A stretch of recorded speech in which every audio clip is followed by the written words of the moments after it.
Hi hello friends, എല്ലാ കൂട്ടുകാർക്കും സച്ചിയുടെയും രേവതിയുടെയും പുതുപുത്തൻ റിവ്യൂയിലേക്ക് സ്വാഗതം. അങ്ങനെ നമ്മുടെ സുധി ആണെങ്കിൽ ഭക്ഷണം കഴിക്കാൻ വേണ്ടി വന്നിരിക്കുകയാണ്. അങ്ങനെ ഭക്ഷണം കഴിക്കാൻ വന്നപ്പോൾ സച്ചി പറയുന്നുണ്ട്, നല്ലോണം ഭക്ഷണം കഴിച്ചോടാ, ഇവനൊരു 10 ദോശയെങ്കിലും കൊടുക്ക് രേവതി, എന്തായാലും അവന് ഭക്ഷണം കഴിച്ച് ഉറങ്ങാനുള്ളതല്ലേ, ഞങ്ങളൊക്കെ പണിയെടുക്കണ കാരണം അധികം ഭക്ഷണമൊന്നും കഴിക്കാൻ പറ്റില്ല, ഞങ്ങൾക്ക് ഉറക്കം വരും എന്നൊക്കെ ഇങ്ങനെ പറഞ്ഞ് അവനെ ഒരുപാട് കളിയാക്കുന്നുണ്ട്. അതൊന്നും തന്നെ ആർക്ക് പറ്റുന്നില്ല, നമ്മുടെ ചന്ദ്രമതിക്കും ശ്രുതിക്കൊന്നും അതൊന്നും പിടിക്കുന്നില്ല. അങ്ങനെ അവരാണ് കളിയാക്കി അങ്ങനെ നിൽക്കണ നേരത്ത് തന്നെ സച്ചി ആണെങ്കിൽ വാടകയ്ക്ക് പോകാൻ വേണ്ടി ഇങ്ങനെ നിൽക്കുകയാണ്. അപ്പോൾ ആ സമയത്ത് അവിടേക്ക് ഒരാൾ വരുന്നുണ്ട്, ഒരു പയ്യൻ വരികയാണ്. അപ്പോൾ ആരാണെന്ന് ചോദിക്കുമ്പോൾ ഇസ്തിരി ഇടാൻ വേണ്ടിയിട്ട് ഡ്രസ്സ് തന്നായിരുന്നു എന്ന് പറയുന്നുണ്ട്. അപ്പോൾ അതെയോ എന്ന് പറഞ്ഞിട്ട് സച്ചി തന്നെ പോയിട്ടാണ് ആ ഒരു കവർ വാങ്ങിക്കുന്നത്. അങ്ങനെ അതിൽ ഒരുപാട് ഡ്രസ്സുകളൊക്കെ ഉണ്ട്. അപ്പോൾ ആ സമയത്ത് രേവതിയോട് ചോദിക്കുന്നുണ്ട്, എൻ്റെ ഡ്രസ്സ് എങ്ങാനും നീ കൊടുത്തിരുന്നോ പുറത്ത് തേക്കാനായിട്ടെന്ന് ചോദിക്കുമ്പോൾ ഇല്ല എന്ന് പറയുന്നുണ്ട്. പിന്നെ നിൻ്റെതെങ്ങാനും ഉണ്ടായിരുന്നു? ഇല്ല, ഞാൻ ഒഴിവിട്ടപ്പോൾ ഞാൻ ഇവിടെ തന്നെ ഞാൻ തന്നെയാണ്, അല്ലെങ്കിൽ പിന്നെ തലേണയുടെ അടിയിൽ ബെഡിൻ്റെ അടിയിൽ ഇങ്ങനെ വെച്ച് നമ്മൾ കിടന്നുറങ്ങും, അങ്ങനെയൊക്കെയാണ് ചെയ്യാറ് എന്ന് പറയുന്നുണ്ട്. അപ്പോൾ ആ സമയത്ത് ചന്ദ്ര രേവതിയെ കളിയാക്കാണ്. രേവതിയോട് പറയുന്നുണ്ട്, അത് ശരി, നിന്റെ വീട്ടിൽ അങ്ങനെയൊക്കെയാണല്ലേ ചെയ്യാറ്, അല്ലാണ്ട് നിന്റെ വീട്ടിൽ അയൺ ബോക്സ് ഒന്നും ഇല്ലല്ലേ എന്നിങ്ങനെ ചോദിക്കുന്നുണ്ട്. അപ്പോൾ ആ സമയത്ത് രേവതി ഒന്നും മിണ്ടാതെ നിൽക്കുകയാണ്. അപ്പോൾ ഇതാരുടെയാണ്? അച്ഛൻ്റെതാണോ? അച്ഛൻ ജോലിക്ക് പോകുന്ന സമയത്ത് പോലും ഇങ്ങനെയൊന്നും ചെയ്യാറില്ലല്ലോ, അച്ഛൻ്റെയാണോ അച്ഛ ഇത് എന്ന് ചോദിക്കുന്നുണ്ട്. അപ്പോൾ എല്ലാം എൻ്റെതൊന്നല്ല എന്ന് രവീന്ദ്രൻ പറയുന്നുണ്ട്. അപ്പോൾ അങ്ങനെ നേരെ നമ്മുടെ സുധിയെയാണ് നോക്കുന്നത്. അങ്ങനെ കവർ നോക്കുമ്പോൾ സുധിയുടെ ഡ്രസ്സാണ്. ഇത് നിൻ്റെതല്ലടാ എന്ന് ചോദിക്കുകയാണ് സച്ചി. അപ്പോൾ അതെ എന്ന് പറയുന്നുണ്ട് സുധി. നിനക്കിവിടെ വെറുതെ വീട്ടിലിരുന്ന് ഇങ്ങനെ തിന്ന് ഉറങ്ങണേനാണോ നിനക്ക് ഈ ഡ്രസ്സ് വേണ്ടത്? ഒരു ജോലിക്കും പോകില്ല, ഒന്നിനും പോകില്ല അവൻ. എന്നിട്ട് അവൻ ഡ്രസ്സ് എനിക്ക് അലക്കി തേച്ച ഡ്രസ്സ് ഇട്ടിട്ട് അവൻ നടക്കാൻ വേണ്ടിയിട്ട് അവൻ പൈസ ചിലവാക്കണം. ഒരു കാര്യം ചെയ്യും, ഇതിൻ്റെ പൈസ നീ തന്നെ അങ്ങ് കൊടുത്തോ എന്ന് സച്ചി പറയാണ്. അപ്പോൾ സച്ചി കൊടുക്കാൻ തയ്യാറാകുന്നില്ല. അപ്പോൾ ആ പയ്യൻ പറയുന്നുണ്ട്, ആരെങ്കിലൊക്കെ ഒന്ന് വേഗം എനിക്ക് തായോ, എനിക്ക് വേറെ വർക്കുണ്ട് എന്ന് പറയാണ്. അപ്പോൾ സുധി പറയുന്നുണ്ട്, എൻ്റെ പൈസ ഇല്ല എന്ന് പറയാണ്. നിൻ്റെ പൈസ ഉണ്ടാകില്ല, നിനക്ക് ഇതുപോലെ പൈസ എങ്ങനെ ഉണ്ടാവുക, നിനക്ക് മറ്റുള്ളവർ കാര്യം ചെയ്തല്ലേ നിനക്ക് ശീലം എന്ന് പറഞ്ഞ് വീണ്ടും സച്ചി അവനെ ഒരുപാട് കളിയാക്കുന്നുണ്ട്. എല്ലാവരുടെയും മുന്നിൽ കളിയാക്കാണ്. അപ്പോൾ ആ സമയത്ത് അത് ശ്രുതിക്ക് തീരെ ഇഷ്ടപ്പെടുന്നില്ല. മതി, നിർത്ത്, ഈ പൈസ ഞാൻ കൊടുത്തോളാം എന്ന് പറഞ്ഞ് ദേഷ്യത്തോടു കൂടി അകത്തേക്ക് റൂമിലേക്ക് പോയിട്ട് വേഗം ആ പൈസ എടുത്തിട്ട് ആ പയ്യൻ്റെ കയ്യിൽ കൊടുക്കുകയാണ്. അപ്പോൾ ആ പയ്യനോട് ചോദിക്കുന്നുണ്ട്, നിനക്ക് ഇത് നല്ല വരുമാനം ഉണ്ടറാ എന്നിങ്ങനെയൊക്കെ സച്ചി ചോദിക്കുമ്പോൾ, പിന്നെ എനിക്ക് ഒരു ദിവസം ഇത്ര രൂപ കിട്ടും, അപ്പോൾ ഒരു മാസം നല്ല പൈസ ഉണ്ടല്ലോ നിനക്ക് എന്നൊക്കെ ചോദിക്കുകയാണ്. അപ്പോൾ അതേ എന്നും പറഞ്ഞ് എന്നാൽ പോട്ടെ എന്നും പറഞ്ഞിട്ട് ആ പയ്യൻ അവിടെ നിന്ന് അങ്ങനെ പോവുകയാണ്.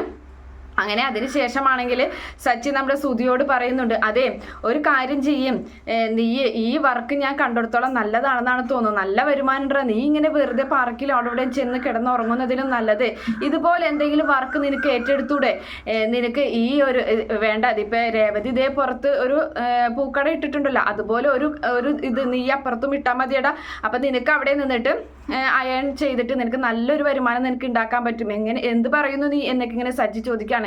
ഇത് കേൾക്കുന്ന ശ്രുതിക്കും അത് തീരെ ഇഷ്ടപ്പെടുന്നില്ല. പ്രത്യേകിച്ച് ചന്ദ്രയ്ക്കും ശ്രുതിക്കും അവർക്ക് ഒട്ടും ഇഷ്ടപ്പെടാൻ നിൽക്കുകയാണ്. അപ്പോൾ അയൺ ചെയ്യാൻ ഇവനോ എന്ന് ചോദിക്കുന്നുണ്ട് ചന്ദ്ര. അപ്പോൾ അതിനെന്താ ഇവൻ ചെയ്തു കഴിഞ്ഞാൽ, എന്തായാലും അമ്മയുടെ പേരിലൊരു പൂക്കടയുണ്ട്, പിന്നെ പാർലറിൽ പിന്നെ അമ്മയുടെ പേരിലല്ല എന്നിങ്ങനെ പറയാൻ വരുന്ന സമയത്ത് നമ്മുടെ രവീന്ദ്രൻ പറയുന്നുണ്ട്, സച്ചി എന്ന് വിളിക്കുകയാണ്. ഇല്ല അച്ഛാ, ഇല്ല, അമ്മയുടെ പേരിലാണല്ലോ ഇതുള്ളത്, ബ്യൂട്ടി പാർലർ ഉള്ളത്, അപ്പോൾ ഇതും കൂടി അമ്മയുടെ പേരിലാവട്ടെ, അപ്പോൾ 3 ആൾക്കാരുടെ കട അമ്മയുടെ പേരിലാകുമ്പോൾ അമ്മയ്ക്ക് അതൊരു സന്തോഷമല്ലേ എന്നൊക്കെ ചോദിക്കുകയാണ്. അപ്പോൾ സുധി ഇങ്ങനെ ഒന്നും മിണ്ടാതെ നിൽക്കുകയാണ്.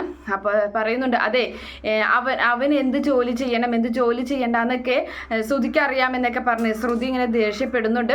അപ്പോൾ ആ സമയത്ത് രവീന്ദ്രൻ പറയാണ്, എടാ സച്ചി, നീ അതൊക്കെ വിട്ട്, അവൻ എന്ത് ജോലി ചെയ്താലേ ഇല്ല, നിനക്കിപ്പോൾ എന്താ, അവന് വേണ്ട ജോലി അവൻ തന്നെ കണ്ടെത്തിക്കോളും, നീ അത് ആലോചിച്ച് ഇതാക്കാൻ നിൽക്കണ്ട.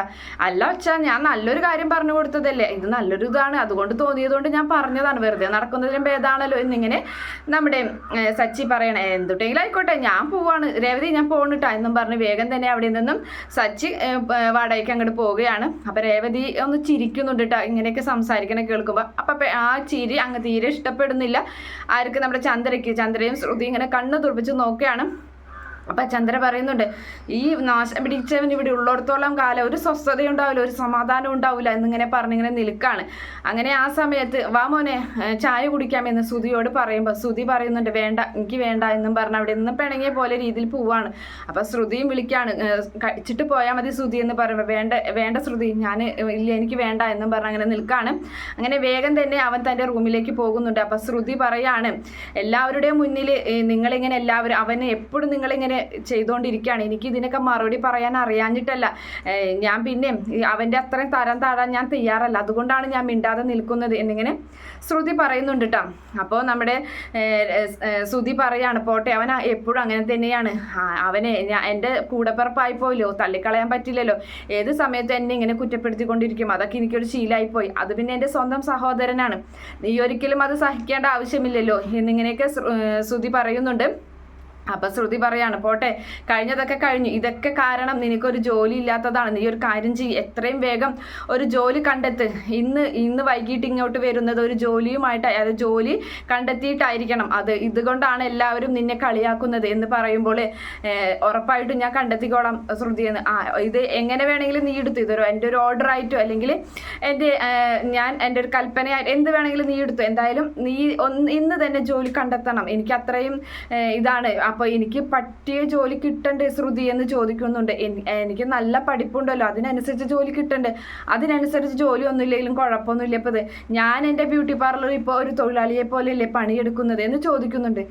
തൊഴിലാളിയെ പോലെയോ എന്ന് ചോദിക്കുകയാണ് ശ്രുതി. അപ്പോൾ ആ സമയത്ത് അല്ല, ഇപ്പോൾ കസ്റ്റമറൊക്കെ കൂടുതൽ വരുന്ന സമയത്ത് എൻ്റെ ബ്യൂട്ടി പാർലറാണെന്നും പറഞ്ഞിരിക്കാൻ പറ്റില്ലല്ലോ, ഞാൻ അവരെ അറ്റൻഡ് ചെയ്യണ്ടേ, അപ്പോൾ അതൊക്കെ അങ്ങനെയൊക്കെ വെച്ച് നോക്കുകയാണെങ്കിലും അപ്പോൾ അതുകൊണ്ട് തന്നെ അവർ ചില സമയത്ത് ദേഷ്യപ്പെടും, പക്ഷെ അതൊക്കെ ഞാൻ ക്ഷമിച്ചിട്ടല്ലേ ഞാൻ ഈ വർക്കൊക്കെ ചെയ്യുന്നത്, അതുപോലെ തന്നെ ശ്രുതിയും എത്രയും വേഗം ഒരു ജോലി കണ്ടെത്തണം എന്ന് പറയാണ്.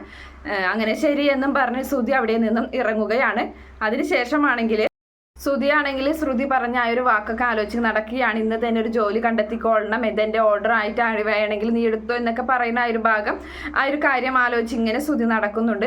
അപ്പോൾ ഒരു സ്ഥലത്തെത്തുമ്പോൾ ഒരു ഹോട്ടലിൻ്റെ മുന്നിൽ തൊഴിലാളികളെ ആവശ്യമുണ്ട് എന്നിങ്ങനെ എഴുതിയിരിക്കുന്നത് ഒരു ബോർഡ് കാണാം. അങ്ങനെ അവൻ വേഗം തന്നെ ആ ഹോട്ടലിലേക്ക് കയറി ചെല്ലുകയാണ്.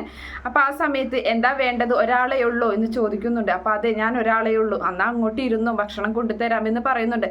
അയ്യോ ഞാൻ ഭക്ഷണം കഴിക്കാൻ വന്നതല്ല, ഇവിടെ പുറത്തൊരു ബോർഡ് ഇരിക്കുന്നത് കണ്ടു, തൊഴിലാളികളെ ആവശ്യമുണ്ടെന്ന്, അത് അന്വേഷിച്ച് വന്നതാണ് എന്ന് ശ്രുതി പറയുന്നുണ്ട്. അതെ ഇവിടെ രണ്ട് ഇതിലെ ആൾക്കാരെ ആവശ്യമുണ്ട് എന്ന് പറയുന്നുണ്ട്. അപ്പോൾ എന്ത് ജോലിയാണ് ഇവിടെ ആവശ്യം, എന്ത് വേക്കൻസിയാണ് ഇവിടെ ഉള്ളതെന്ന് ചോദിക്കുമ്പോൾ 2 സപ്ലയറേയും വേണം, ഒരു ഓർഡർ എടുക്കുന്ന ആളെയും വേണം എന്ന് പറയാണ്. അപ്പോൾ സപ്ലയറും ഓർഡറും ഇവർ തമ്മിൽ എന്താ ബന്ധം, ഇവർ തമ്മിൽ എന്താ വ്യത്യാസം എന്ന് ചോദിക്കുകയാണ് ശ്രുതി. അപ്പോൾ നിങ്ങൾ ആരാ, നിങ്ങൾ എന്തിനാ ഇങ്ങോട്ട് വന്ന് ഭക്ഷണം കഴിക്കാനാണോ, അല്ല ഞാൻ ജോലിക്ക് വേണ്ടിയാണ്, നിങ്ങൾക്ക് ആർക്ക് വേണ്ടിയാ ജോലി എന്ന് ചോദിക്കുന്നുണ്ട് ആ ഒരു കടയുടെ ഉടമ. അപ്പോൾ പറയാണ് എനിക്ക് തന്നെയാണെന്ന് പറയും, നിങ്ങളെ കണ്ടിട്ട് ഏതൊരു വലിയ വീട്ടിലെ ആളെ പോലെ ഉണ്ടല്ലോ എന്ന് പറയുന്നുണ്ട്.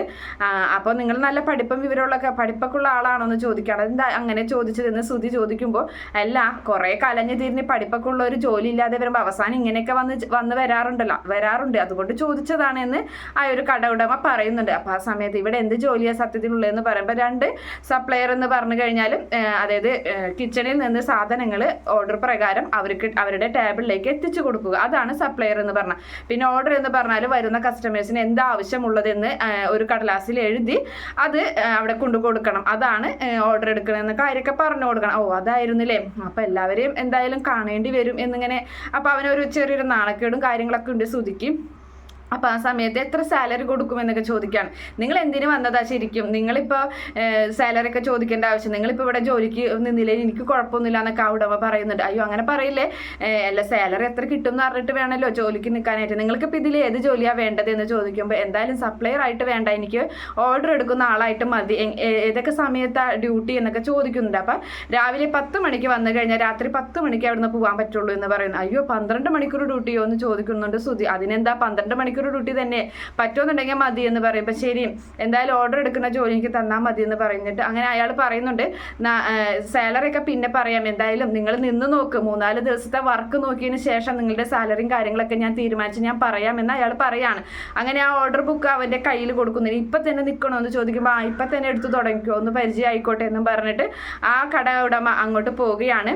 ശ്രുതിയാണെങ്കിൽ ഒരു പേനയും ഒരു ചെറിയൊരു ബുക്കും ആ പേടൊക്കെ ഇങ്ങനെ വെച്ചിട്ട് ഇങ്ങനെ എഴുതാനുള്ള ഒരു രീതിയിൽ ഇങ്ങനെ ഇങ്ങനെ നിൽക്കുന്ന ഒരു ഭാഗം കാണിച്ചിട്ടാണ് ഒരു എപ്പിസോഡ് അവസാനിക്കുന്നത്. എന്തായാലും അടുത്ത എപ്പിസോഡ് എന്താണെന്നൊക്കെയുള്ള കാര്യം നമുക്ക് അടുത്ത റിവ്യൂവിൽ പറയാം കേട്ടോ. ഈ ചാനൽ സബ്സ്ക്രൈബ് ചെയ്യാത്തവരാണെങ്കിൽ ഒന്ന് സബ്സ്ക്രൈബ് ചെയ്ത് സപ്പോർട്ട് ചെയ്യുക. അതുപോലെ തന്നെ വരാൻ പോകുന്ന ഇതുപോലുള്ള റിവ്യൂ കേൾക്കാൻ വേണ്ടിയിട്ട് അതുപോലെ തന്നെ സപ്പോർട്ടൊക്കെ ഉണ്ടാവണേ. ലൈക്കും കമൻറ്റൊക്കെ ഒന്നും മറക്കരുതേ. Bye, thank U.